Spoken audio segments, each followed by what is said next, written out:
If you're looking to skip the freezing cold winter temperatures in the north and head south, I'm going to give you all the tips on what you need to know in order to RV and winter in Florida. So we are both from upstate New York and northern New York, and we have faced some pretty intense, brutal winters. Brutal.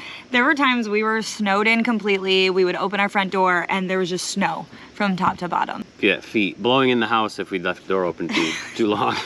We hated the snow, hated winters. We decided to do something a little less permanent than moving south and getting a house in Florida, and we now RV and winter in Florida, and we've been doing that for the past 5 years. Instead of spending our winters stuck inside, cooped up, not going outside, we barely spent a lot of time outside because it was just so cold. I was not okay in the winters. It was this whole ordeal to get outside, to spending our winters outside, having adventures. We have done swimming with manatees at Crystal River. Snorkeling in the Keys. We've been surrounded by dolphins, parasailing, boat rides. The kids are outside from sun up to sundown with their friends, of course, in between schoolwork. And we have just had an amazing time spending our winters in Florida for the past 5 years. So I'm gonna share some tips with you guys on how we've made it work, some things we wish we knew in the beginning and things we've learned along the way. Number one tip for wintering in Florida is plan ahead. The second you know that you're going to be wintering in Florida, you need to book it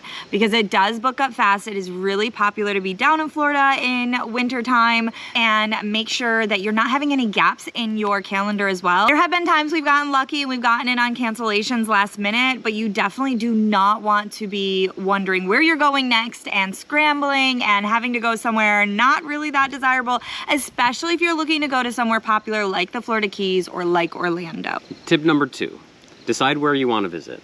So we spent a lot of time in the Orlando area. It's a really quick drive to the theme parks out there.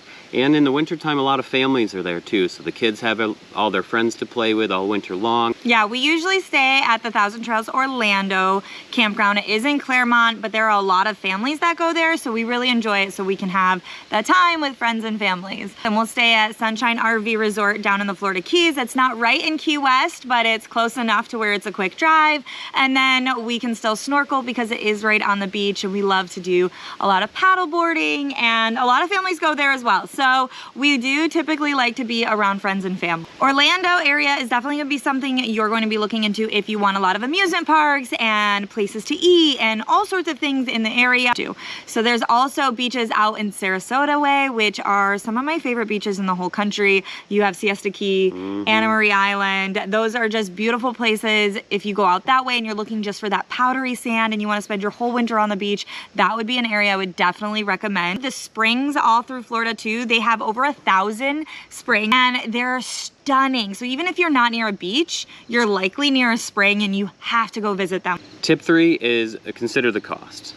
Your cheapest option would be the longer you stay, the cheaper it is. So if you're gonna get a seasonal spot and stay there the entire time you're in Florida, that's gonna come up to be a lot cheaper than if you're going from place to place and only staying a few nights at a time at each of the locations. We save money by using our membership with Thousand Trails. That membership allows us to move every 3 weeks throughout Florida, but a lot of people do use that membership to travel around Florida, so it can get a little tricky trying to book our campsite, especially for winter in Florida, but it is the most money-saving option for us to use as a family, and a lot of other families use it, so it's nice for us to be able to run into families while we're using it.